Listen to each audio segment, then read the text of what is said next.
Presented by McDonald's of Glasgow, it's time for the Brown Sports Bag. From the heart of the Barrens, a weekly local sports machine. Alongside John Butler, here's your host, James Brown. Well, John, we're back here again this week on the Brown Sports Bag, brought to you by McDonald's of Glasgow on 104.7 The Score. The Christmas edition. This is the pre-Christmas edition, so we get you warmed up for your eggnog and your mistletoe and whatever. We won't discuss any of that, though, probably. I don't imagine you and I will be discussing the Christmas traditions a whole lot. We'll just talk a lot about the basketball Christmas traditions. That sounds good. Yeah. And we're just going to start out. I tell you what, man, the boys' fourth region got real interesting last week, didn't it? There seems to be a slight glimmer of hope for people who are not Bowling Green and Warren Central for the first time. But I would caution people on that. Yeah, because there are some caveats to this, what we saw last week. One is, we'll just start off with the Glasgow win at Warren Central. They beat them by one. Good win. Yes, good win. It was a good win. There are two things about it. Real quick, I'm going to recap the finish of the game, and then we can talk about the two things about it that are really good about it. Nick Sorrell managed to step through a double-team trap and hit a little shot in the lane that you posted on the 104.7 website. Yes, I did. Nice, I saw it. Thank you. And that gave them the lead. And then they come back down the other end, and Dre Boyd drives. He gets a Patrick Ewing kind of look. If anybody remembers the NBA Finals where Ewing's shot bounces off the back of the rim, but his kind of went up and then rolled off the side, and that's that was the end of the game, and Glasgow won. I think it was the first time I saw these dudes. It's called War Productions. I actually have no idea who it is or what they do, but they post stuff online, and they said that Glasgow had not won at Warren Central since 1984. Which isn't surprising in a lot of ways, because if anybody knows the history of Glasgow boys basketball, it's not known as the best boys program in the area through the years. It's had some great teams, but just like longevity-wise, it's had periods where it's struggled. It's been good the last few years. And the other thing was Glasgow had not beaten Warren Central since 2005, I think it was. And so it was a historic win for the program in the sense that they've been close the last few years. Yeah, very in close. In the big games in the regional That's finals, correct. which Coach Willett talked about at the end. They had been snake bit. A lot of times losing games and losing control of the games in the fourth quarter, and then losing in overtime last year. So Glasgow has been close, and they've been knocking on the door, and they finally won the regular season game. But as Willett cautioned, we didn't win or lose the fourth region tonight, and that's true. One of the things about the game, talking about some caveats, is Kobe Brents did not play in the game. He had not played for Warren Central yet this season. Now, he did play, I think it was Friday night against Franklin Simpson. Had a big game. That would have made a difference because... And Glasgow's going to say Kirkpatrick didn't play for Glasgow. Yes, which also would have made a difference. That's correct. I mean, so there are a couple of things for both of those Yes. teams as people look at their records and their scores and to keep in mind up to this point. Kirkpatrick played in the first quarter against Monroe County. He hadn't played since. Yep. Kobe Brents hadn't played at all before this past Friday night. And that's kind of one of the things to keep in mind, because one of the things about Warren Central was, and you probably saw them the Saturday before at Barron County, I think they hit 18 threes in that game against Henderson County. And they do have depth. They do. But Kobe Brents is a really good player. He was a key clog to their – he can make big shots. Yeah. And so that did hurt Glasgow. But, saying that, the loss of Kirkpatrick has hurt Glasgow as well. Good win for Glasgow. Unfortunately for Glasgow, that probably has gotten Warren Central's attention. Yeah, probably so. And if they play them again, that who knows how it could come out. But when you lose to a team so often, like almost every team in the region loses to Warren Central, yeah, it still is a good thing. That confidence that you can win, even on another team's floor. Who knows? You would think that could spur a little bit of confidence for the entire year. Unfortunately for Glasgow, it didn't really carry over. Yeah. It didn't carry over, but here's one thing. Glasgow at this point is 4-6, but I venture to say they've played the toughest schedule of any team in the fourth region. I think that's fair. They went to Pleasure Ridge Park and played in the tournament. It's the first year of the tournament, but, man, there were some good teams in there. You had DuPont Manual, you had DeSales, and you had Owensboro.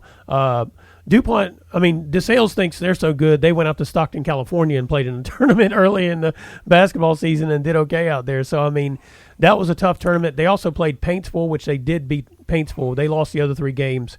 And that's nobody else has played a schedule as strong as Glasgow so far. Right, and plus they played 3 games in 4 days. They played 4 games in 3 days. Yeah. With a relatively short-handed roster. Yep. And lost 71 to 60 to Manual. Mm-hmm. DeSales was 76-61, but that's a little deceiving. It was a close game going. I listened to some of that game. That was a close game going into the fourth quarter. Yeah, I think it was 47-45 going into the fourth. That's right. And Paintsville was 56-55, 1-point win, and then they lost to Owensboro 73-64. So they were all competitive, close games. Yeah. With a shorthanded roster. So. I would say what you pointed out about them being shorthanded and playing 4 games in 3 days, fatigue probably was a factor in all of those games in the fourth quarter. Guarantee you. So you look down at the standings, say in the 4th region right now, and you've got Warren Central's 4-1. So I mean their only loss there is to Glasgow, but they've not actually played a bunch of games compared to some of the other teams. South Warren and Barron County are both 6-2. I think. People would be maybe a little bit surprised by both of those teams being 6-2 at this point, but I think they're both probably better than people realize. Barron had a good week. They did. I mean, they were busy. They played. They played 5 games in about 7 days, 8-day period. Yeah, and they went 5-0 during that. They went I think 5-0 during that stretch. Yeah. I mean, and they. And the way they won, now their competition level wasn't as strong as Glasgow, right? But give them credit; they handled their business with double-digit wins in every single game. They blew out Edmondson 81-51 at Edmondson, which is not easy to do. Destroyed Caverna at Park City 74-40. The best win of the bunch was at Allen, 61-46, and then they beat a decent Meade County team, beat them 65-35. And I think the recurring theme with Warren's team is defensively. You just notice the scores, 51-40, 46, and 35. Yeah. Very impressive defensive. And they've been good all year defensively. And Aiden Niken had a huge week. I mean, he did. He was anywhere between 18 and 25 points consistently in those games. His energy level was really, really positive, and Barron got off to great starts in all 4 games. Yeah, and played really, really well during that period of time. And I know that especially after the first couple of scrimmages in which Barron did not play well at all, right? That this. That they've kind of come to life a little bit with some very inspired play. In particular, the defensive end has been very good. Holding Allen to only 46 is really good. Yeah. We've talked about this before. Sometimes you look at a team and they play tough competition. They may lose against that competition, and you say, well, okay, that they're going to improve by playing the tough competition. Sometimes you look at a team and you say, they're not playing as strong a competition, but how are they performing against that competition? Right. That's Barron's measurement. They're playing real well. They're winning the way they should be winning if you think you're going to be a good team. I agree with that, and they have. And I think the other 2 teams in the region that kind of stick out a little bit to me this week is Greenwood. Greenwood had a terrible second week. Yeah, they did. When they lost to Allen and they lost to Russell County. Yeah, well, just kind of just shockingly, to be honest with you. Yeah. After beating Glasgow, the first week, and then they came back. In those 2 losses, they were offensively terrible, which is a part that was amazing because they were lighting it up before that. And then they came back this past week and probably had the best week of anybody, if you judge their competition. When they beat Bowling Green by 12, I think they held Bowling Green to 40 points. 52-40, in which Coach Stansberry's son at Western had 7 threes. Yeah, Noah. And then they blew out South Warren. I mean, they blew out South Warren. They beat them 18, 20 points at South Warren. And then Greenwood won again yesterday, on Saturday, against an out-of-region opponent. I forgot who they were. But anyway, they beat them as well. So it seems like Coach McCoy has righted the ship at Greenwood, and now they're playing extremely well with some impressive losses. impressive wins. I'm sorry. Yeah, I mean, I had a little thing on Twitter. I was like, okay, this team is like chaotic in a way because you go from losing these two games, like lopsided losses, to Allen County and Russell County. Makes them dangerous, though, doesn't it? It does. I mean, because you just don't. I mean, Yeah. I'm sure for Will, it's like which of my teams will show up tonight. So that probably makes him want to pull his hair out a little bit. But if you're the competition and they were all up in the gym, it's the same thing. Okay, who are we getting tonight? Because they could light us up. That's correct. And the other team I think had a good week was Logan. Yeah. Coach John Tinsley's team. Yeah. Went over South Warren, went over Franklin, beat Apollo. They've beaten some good teams after starting off 0-2. Uh-huh. Seems like they've kind of got things going a little bit. So they've played well. It still is going to come down to Bowling Green and Central. Yeah. I think Central, despite the loss to Glasgow, I still think they are the favorite. And I'd make them a solid number one team. Bowling Green, I think you have to worry a little bit if you're a Bowling Green person in the sense that they've had trouble scoring. Oh yeah. And I don't know if they've reached 70 points this year, but they have been in the 40s, 50s, and 60s consistently. Mm-hmm. And outside of their point guard and then Isaiah Mason. Yeah, they have not had a whole lot of. They've had trouble finding that third scorer, fourth scorer, and that would be. And they're trying to win with defense, and they can guard people. Yeah, but you're going to have to score to beat eventually Warren Central. Even though the Glasgow game was low scoring, mm-hmm. I think eventually Warren Central will be able to put points up. And that would be the one trouble area I would have if I'm Bowling Green right now, is finding that third score, and it looks like to me that's where they're struggling to find.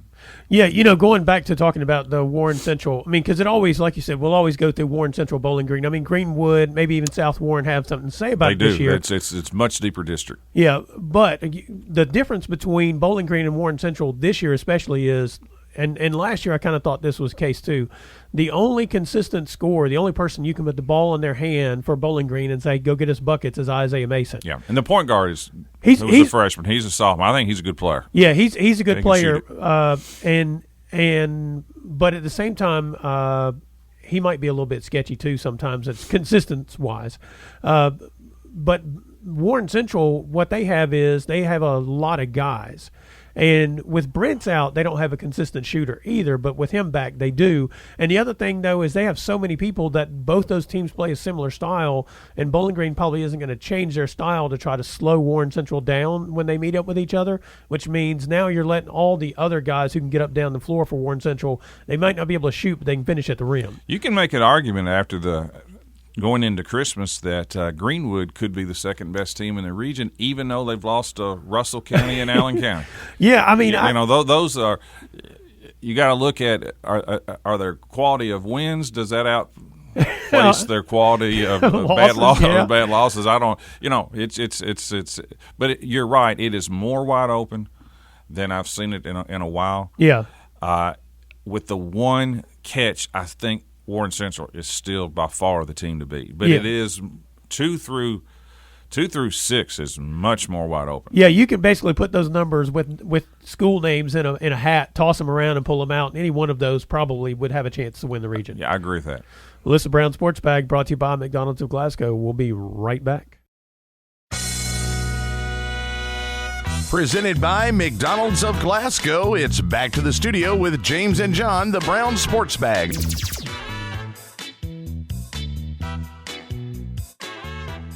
Well, John, your favorite time of the year is here. Not just Christmas, but bowl season. It officially kicked off this past week, and we saw some outstanding games. Actually, you probably saw no outstanding games. I did not watch a bowl game. I will watch Kentucky, Louisville, and Western. Yeah. Not the whole game. I cannot watch a 4-hour bowl game that has no significance, really. To be perfectly honest with you, it's just a scrimmage. Yeah. And some of the best players, they don't even play anymore. And I really don't blame them, to be honest with you. I really don't. If you have a career that you believe is ahead of you in the NFL, I do see why some of these guys would be like, I'm not going to play in this meaningless game. Yep. I mean, so I watch the playoffs. Yeah, but I'll do that. But I've not watched a play yet of any bowl game. And I love sports, but I just have no interest in it. To be honest with you, I haven't either. There are sometimes games where I will say, hey, I'd like to – what'll happen is I'll see a school like, say, Appalachian State or something like that, Yeah. even though I didn't watch the bowl game, and I'm interested in that school because Right. I just kind of have an affinity for them. But – yeah, for most of them, if it's one of the Power Fives and they're playing somebody in a bowl, I'm not watching those. And games. I don't know what the ratings are. I'm sure they're decent. They wouldn't have them on, but I don't know. I mean, if obviously if the fans of the schools will watch them. Oh yeah. If you bet the games, you probably watch it. But I just do not have a big interest in these bowl games. I mean, a lot of these teams are 6-6, 7-5. It just, yeah. Well, the interesting thing to me in the first weekend of bowl games is that Conference USA had 3 teams that played. Mm-hmm. Florida Atlantic, they did win their game. They beat SMU 52-28. But Charlotte lost to Buffalo and UAB lost to Appalachian State. Now, I would say the UAB lost to Appalachian State. It's not a bad one. No, App State's good. They're top 25. Yeah, and, I mean, man, you want to talk about a program that has – I mean, they were a powerhouse in division in the, what is it, FCS. I don't know. Yeah, that's what they call it. FCS, they were a powerhouse in that. That's where Satterfield came from, the now coach at Louisville. And he had been there. He had built that program. He left a good program, too. Yeah, he did. And the guy who took over for him, I think, was one of his assistants. He was. And they were number 20 in the rankings this year. I mean, in the end, it's a powerhouse program, which is just amazing. I mean, it's in the mountains of North Carolina, I think. And is it North Carolina or West Virginia? I think it's North Carolina. North Carolina, okay. Boone. Yeah. It's Boone, North Carolina. That's it. Okay. I've driven through there before on the way to Anderson, South Carolina, which, aside real quick, I don't know if you saw this, but radio died last week. I don't know what you're talking about. Well, you know. We're on the radio. Yes. So why are we doing this show if radio died? Well, this big thing that everybody calls radio is still alive and well, and thank you for listening. But the man who inspired the movie Radio. Never saw it. He was at T.L. Hanna High School in Anderson, South Carolina. Okay. And he died last week. And my son and I went for his 13th birthday, took a road trip. We went to Pittsburgh and saw the Pirates play the heard of them. Yep. Saw the Pirates play the Braves and the Reds, and then we traveled down to T.L. Hanna High School in Anderson, South Carolina to meet Radio. So he was still hanging out those games then. Well, he died last week. So all the radio fans, if you didn't know that, that's the deal. Anyway, yes, back to Appalachian State. Okay. The fact that it's a good football program in the mountains of North Carolina is kind of surprising because it falls in that category of why would anybody want to go there? You know what I mean? Scholarship. Yeah, I mean you get a scholarship, but I mean they get kids to come in and play, and they have a good program anyway. Conference USA went 1-2 in those games, and you and I talked about during the course of the year, WKU has made a miraculous turnaround under Coach Helton. But Conference USA might be kind of weak in college football at the moment, and these bowl games seem to be painting that out, FAU being the exception, which is not surprising either. And so, which is a little bit surprising because Conference USA used to be a strong football program as one of those mid-major programs, and it seems to have dropped off a bit. Maybe. We'll see. I don't know. Like I said, WKU actually had 2 decent wins outside of the conference, right? Absolutely. Army at Arkansas. Of course, Arkansas wasn't very good, but the Army win was good. Yes, it was. So we'll see. It's just hard. These bowls are just so difficult to. I just think it's difficult to make assumptions about conferences and bowl games in general because they're playing these games sometimes 3, 4, 5 weeks after their last game. Yeah. Oftentimes, players that you are counting on don't play. You're guaranteed to have suspensions. I mean, Oklahoma's already suspended at least 3. There'll be more. I mean, guaranteed there'll be suspensions. Yeah. Whatever momentum, if you believe in momentum, is generally gone. Mm-hmm. It's just like right now how tricky it is for Western. They've been kind of on again. They've been practicing every other day for the last couple of weeks. And now they and I don't blame them. They took off 4 days for Christmas, I believe, and then they'll report basically back and then go fly down and play. Yeah. I mean, it's just kind of hard to judge. I just don't think you should make an assumption about your season based on a bowl game because there's just too many strange factors that go into play. Well, and Helton addressed this before they took the time off. The answer to a question was how he felt about his team right now, and he felt really good about him. He thought the practices had been good and that kind of thing. And he said, but we'll see what happens after the break. Yeah, what's he going to say? Yeah, well, I mean, I think that was as honest a statement as he could give because he did add in the "we'll see what happens after the break" part. Because he's been around college football for a long time. He's well aware that people go home for Christmas and they come back and. Whatever. That's right. It's because you're still dealing with young people in a lot of ways, even if they have committed to the idea of being a semi-pro athlete in college. Yeah, and both teams all the teams are in the same boat. Oh yeah. So it's just I don't know anything about Western Michigan. I assume that's a MAC team, right? Yes, it is. Okay. The MAC conference is generally pretty good. Yep. So it's an 11:30 start, another kind of early start. Yeah. Regardless of how the game plays out, they've had a great year this year, a great bounce back year. I'll just say that, and I think they're on track to be really, really stable and good the next few years. Yeah. The biggest question that Western will have is keeping their coach. That's the biggest question. I'll tell you another thing that they will be right back in the seat of is trying to figure out who's going to be quarterback and that kind of thing. And, that's correct.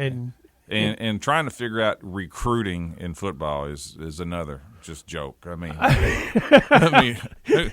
you mean you don't sit by the phone you don't sit by the TV on the early signing day on 1 star, Wednesday? 2 star, 3 stars. Yeah. I mean, no, I have no clue or interest. and the way the transfer portal is, yeah, who knows? I mean, you can get a quarterback to come in on the spot. Yeah, can't get a point guard, but you can get. Well, maybe we'll talk about that in the last segment. But you can get a quarterback to transfer in any time. Yeah. I mean, excuse me. That is a fascinating thing at the moment because I would be not the least bit surprised that come roll around February or March, some kid from say Maine, who's a 5th-year starter.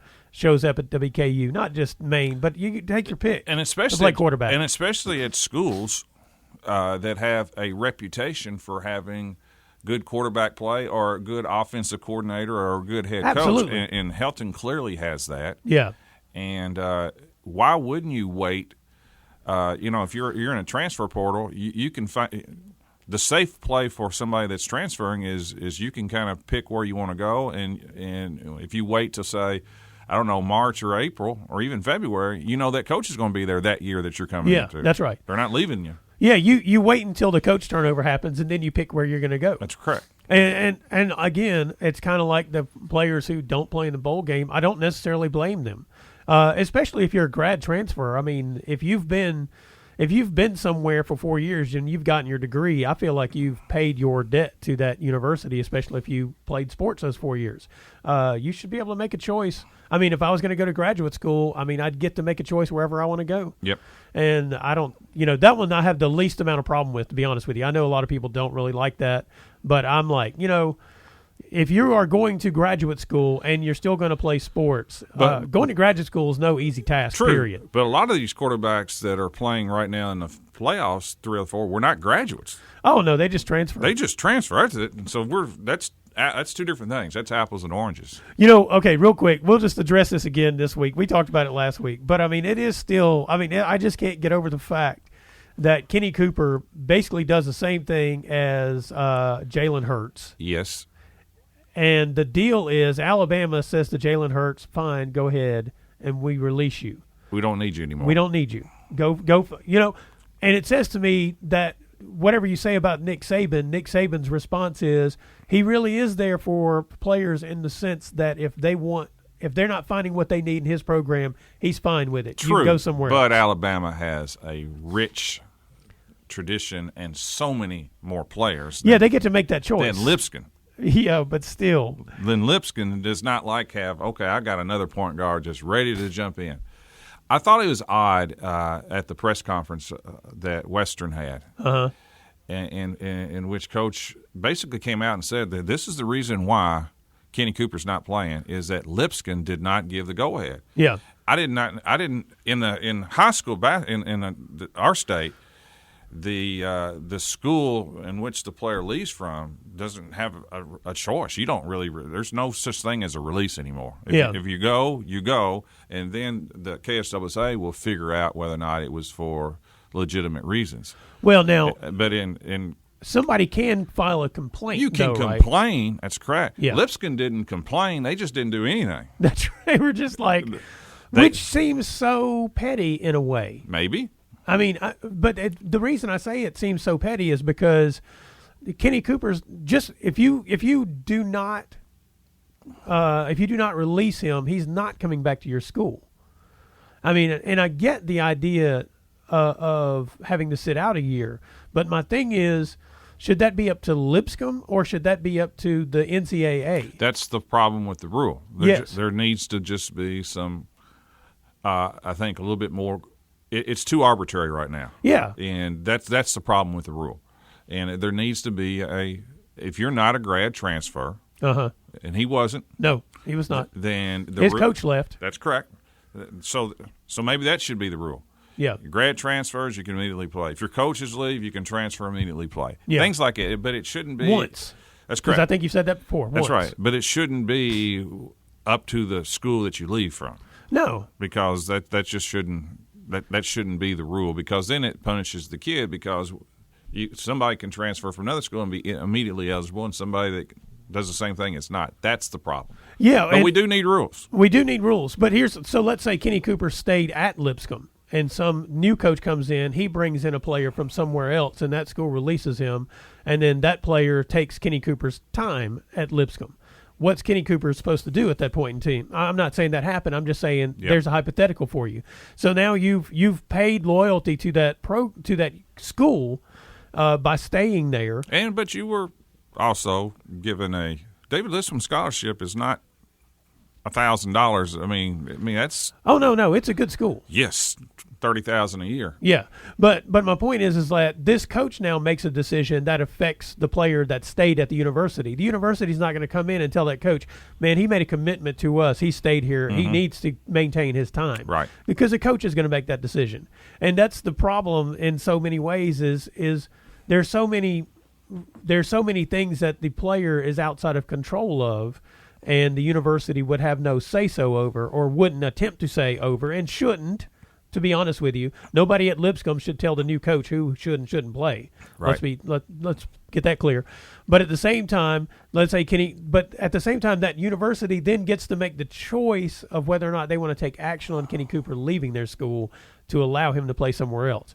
And like you said, it's like you said last week, the problem with the rules is the lack of consistency. That's correct. And that's where these legal issues are coming into play now for the NCAA, is because there's so many inconsistencies. And the NCAA, in some cases, puts their hands up in the air and says, well, that's not ours to deal with, a la North Carolina. Going back to the academic thing, that's not ours to deal with, or we have no right to deal with that. And in other cases, it feels like they put their hands on things. Maybe the Wiseman case at Memphis, who is now going to go ahead and go to the NBA, when the deal that happened between Wiseman and Penny Hardaway and Wiseman's family when he moved to Memphis had to do with Penny Hardaway while he was coaching in high school.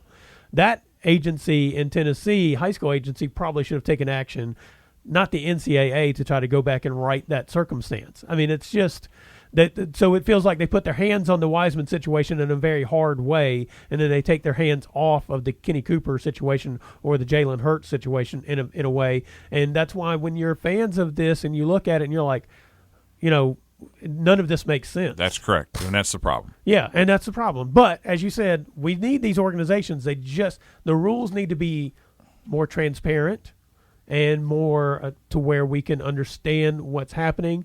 And when I say transparent into why the decisions are made, because like you said in that press conference. And they've got plenty of money if they want to hire more people. Yeah. To handle a lot of these situations. And they should. I mean, always the auditors are the most important people and the ones that get laid off first. That's correct. Well, this is Brown Sports Bag, brought to you by McDonald's of Glasgow. We didn't talk about Louisville and Mississippi State, but, maybe we will. Presented by McDonald's of Glasgow, it's back to the studio with James and John, the Brown Sports Bag.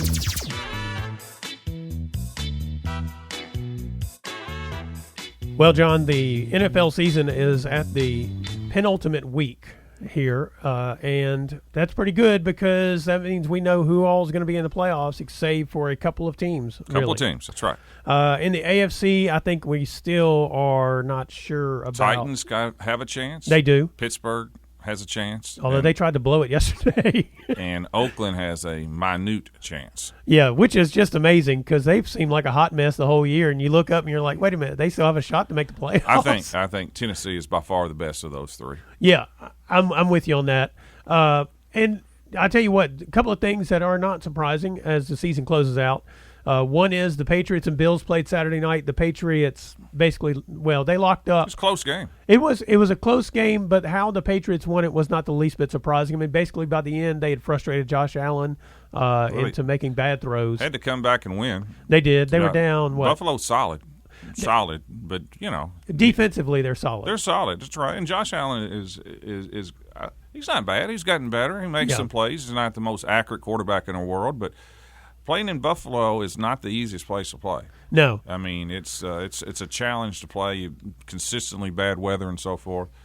I think Josh Allen is overall they have to be fairly pleased with his play all year. He seems like he has a lot of good intangibles.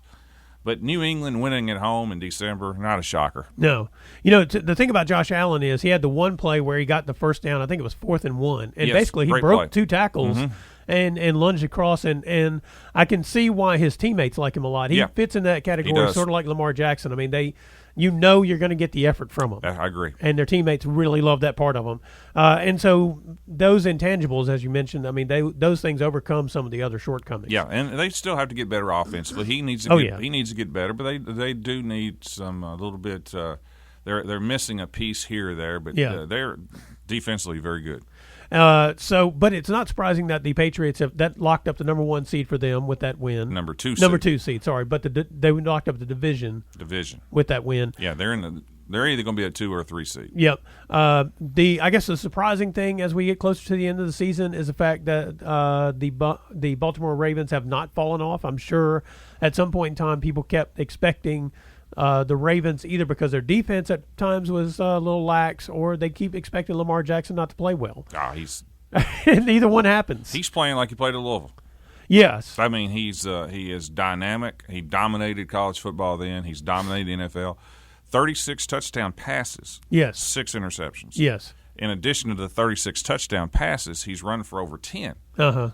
I mean, and they are what they're doing. They are basically blowing out everybody they play, and they're such a physical team. It looks like you don't even want to play them half the time. Yeah, because they will just run all over you. Yeah, I think the addition of Mark Ingram was huge. I mean, it's sort of like, what he did was the Ravens wanted to be physical. They brought in a running back who just loves to hit people. And so that's basically what Mark Ingram is, and he sets a tone, and he obviously loves Lamar Jackson because got hurt Saturday. He got hurt yesterday. That could be a problem. Luckily, they won't need him this week. Yeah, because they'll rest most of their players, and then they'll have the bye the next week. But Mark Ingram did get hurt, and so it just remains to be seen. Yeah, how long he's out. But they've got other players. As long as that guy that's the quarterback, as long as he's out there, they're going to be hard to handle. Yeah. So that's been pretty good. And then on the NFC side, if Philadelphia wins Saturday and they play the Giants, if they defeat the Giants, then they're in.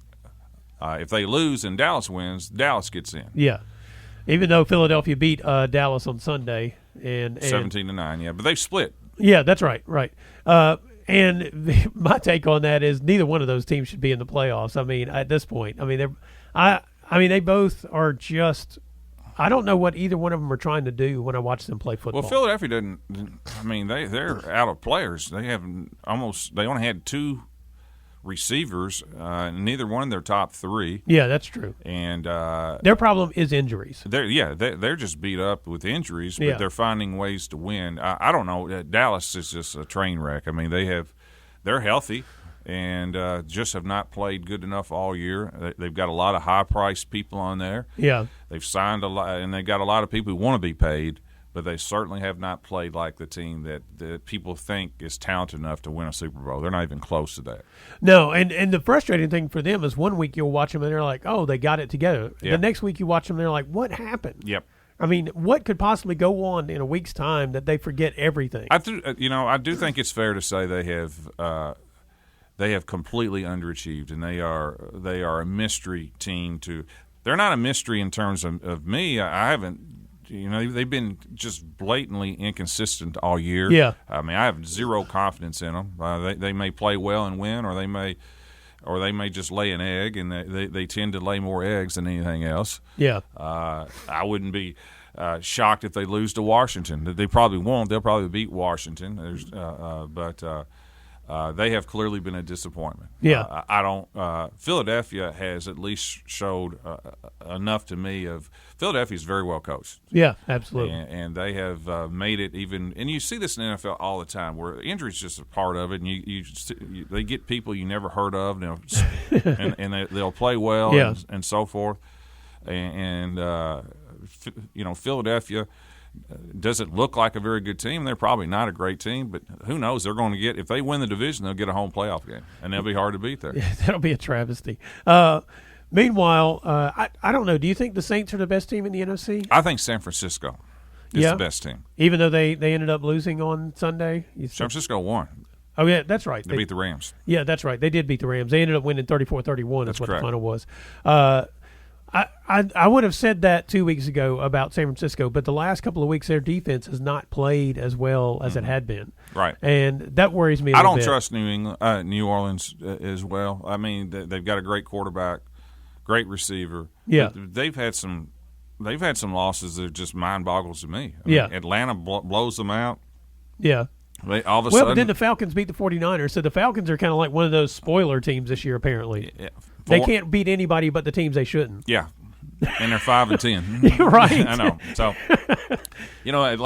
New Orleans has probably deserved to be in the Super Bowl several times in the last couple of years. Last year especially. Yeah, this could be their karma year to get there. Yeah. But I'm very impressed with San Francisco. I really like their coach. Yeah. So I think it's probably one of those two. But you still have that guy from Green Bay. It's really good. Yeah, Aaron Rodgers. Yeah, and Minnesota has kind of been under the radar a little bit. I still don't completely believe in them, but the NFL is who gets hot at the end. Yeah. And can you stay away from a critical injury? Yeah. Talking about Minnesota, one of the things about Minnesota is they have, I think, probably the actual best running back in the league in Dalvin Cook. And he does not get the recognition because when you watch, Minnesota. the show. Yeah, I mean, it's Minnesota because you watch the shows, they talk, Ezekiel Elliott, Todd Gurley, Saquon Barkley, Alvin Kamara. Christian McCaffrey, who has been absolutely amazing this year, honestly. As a matter of fact, I don't think who Carolina has at quarterback matters as long as Christian McCaffrey's on the field. They just got to get better in other areas. Yeah, I agree with that. But Cook is he's an outstanding running back. He is. Now, he was a first-round pick. He was. He's had a knee injury 2 years ago, and he's battling a little shoulder right now. He's not playing tonight against Green Bay. But he got hurt in the first quarter last week. Yeah, he's good. He's really, really good. Minnesota's good. They are solid.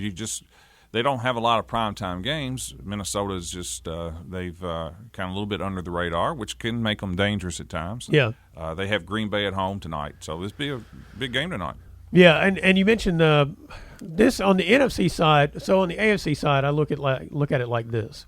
I like Kansas City. Well, that's what I was about to say. I think I like Kansas City to come out of there, even though Baltimore's had a great year. I think Kansas City is the one team that defensively they've really improved. Yeah. And if you can get ahead of Baltimore, that's the one thing. And Kansas City is good enough. I think they got the best quarterback in the game, even though I love Lamar Jackson.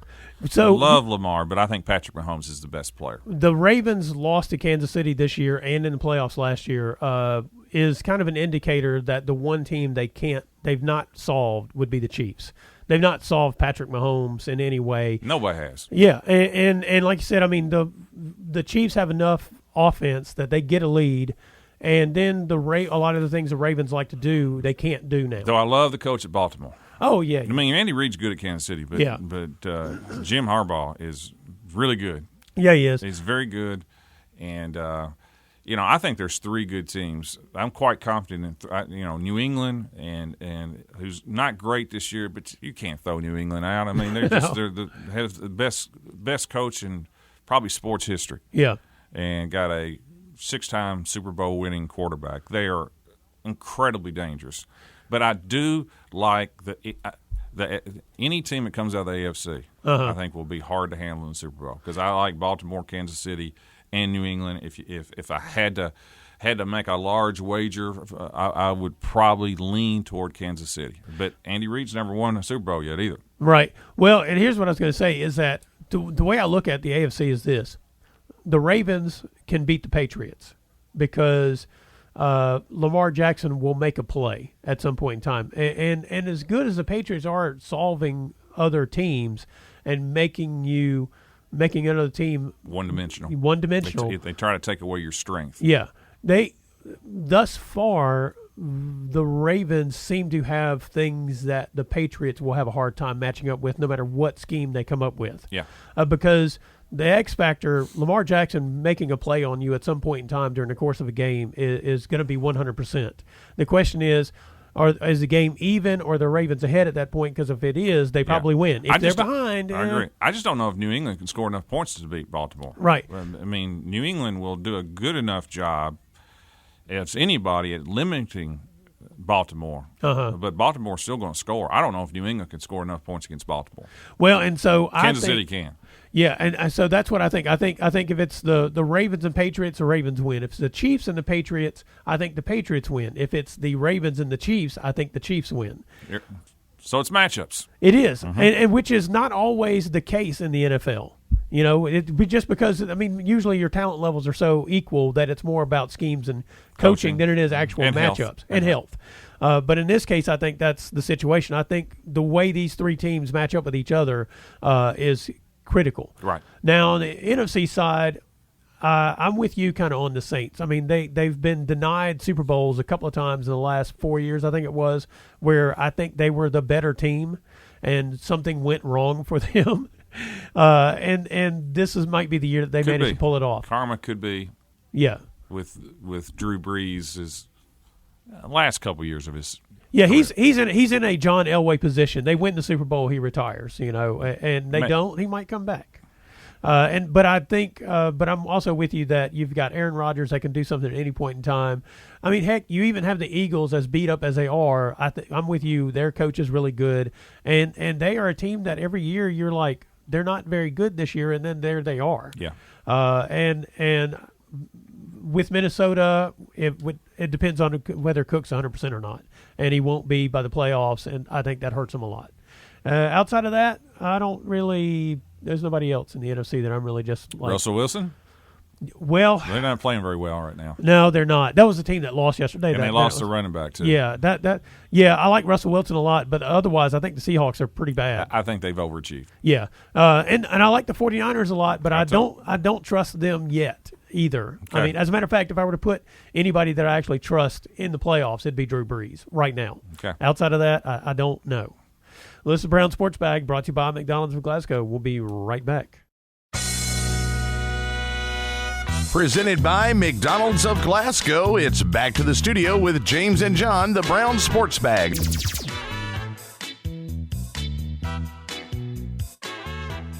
Well, John, the basketball game of the year will be played on Saturday, at least. In this state. In this state, it's the basketball game of the year. I remember one time I was down in Mississippi after I'd been living here for a little bit, and I went to like a high school basketball tournament to visit some of the old coaches I'd covered because they were all playing in that tournament. And they had a TV set up in the coach's room or in the lounge afterward, and they were watching the Louisville, Kentucky game. And I walked in there, and this guy whose name is Chad Harrison, he said, so now that you live in Kentucky, which one of these teams do you root for? And I said, neither. And he goes, oh, so you haven't converted to a Kentucky fan yet? I said, well, that one's least likely to happen based on the fans of Kentucky.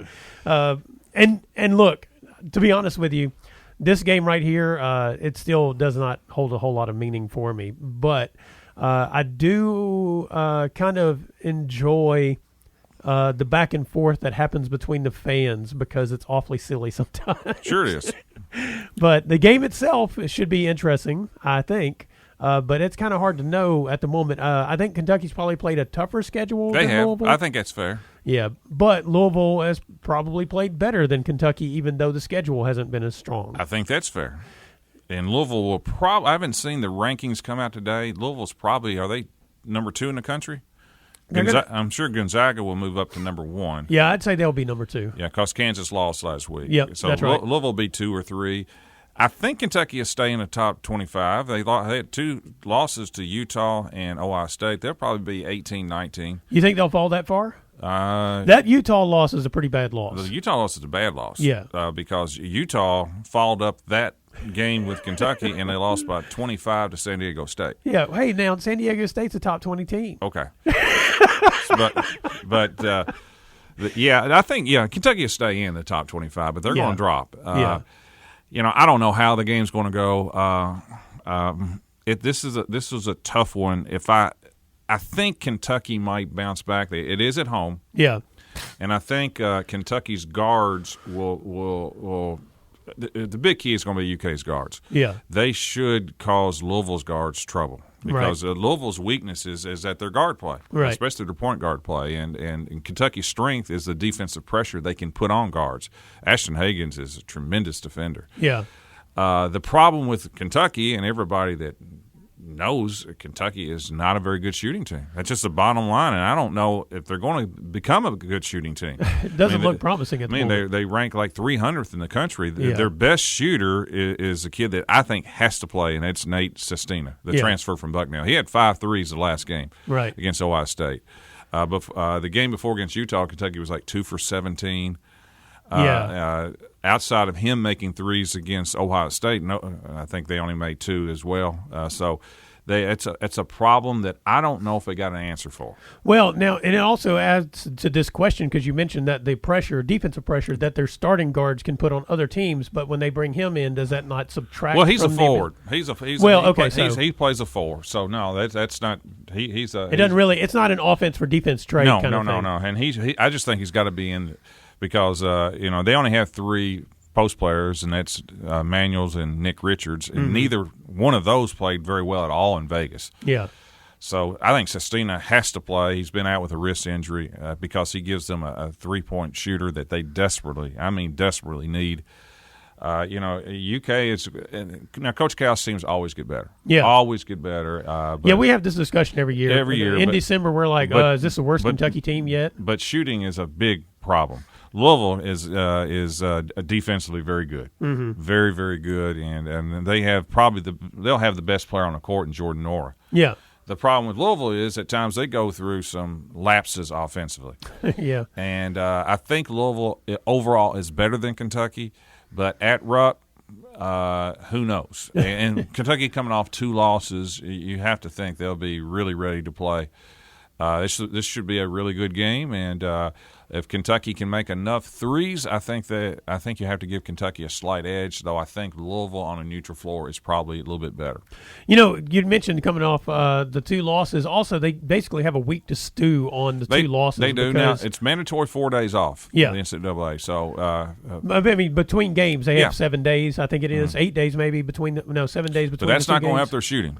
It's not going to help their shooting, but it does beg the question of what kind of motivation the players on this team have, but especially somebody like Ashton Hagans who came back, and they have some of these guys who actually came back this year. They have a lot of returners. Yeah, they have a lot of returners this year. Richards, Manuel, they have a lot of key players that are returning. Yeah, so they may be a little more prideful maybe than the one-and-dones that have typically been at Kentucky, and we'll see. I mean, not to say that those guys wouldn't have wanted to win the game, but I'm just saying – these kids may be taking it a little more personal. Maybe the poor play they had the last couple of games. That's correct. And it's just going to, if Louisville gets good guard play, they'll be hard to beat. Yeah, and I think a big key as a freshman has not played like David Johnson from Trinity. Right. I think as the year goes on, you may see more and more of him out there. Right. Anyway, it's going to be a fascinating game. It's Saturday at I think it's 1:35. Is that right before the playoff games start? Yeah. Right. Yeah. So. Be sure to check that out. And, it's going to be a good game overall. I don't think in the grand scheme of things it'll matter a whole lot because it's still non-conference. Is it the last non-conference game for both of them? I think. I believe so. Yep. Well, it's going to be a lot of fun. I do believe, and I'm not rooting for either one of them. I'm rooting for a good game. That's always what I'm rooting for. I hope so, and it should be. I think it will be. Yeah. This is Brown Sports Bag brought to you by McDonald's of Glasgow. We'll be back next week.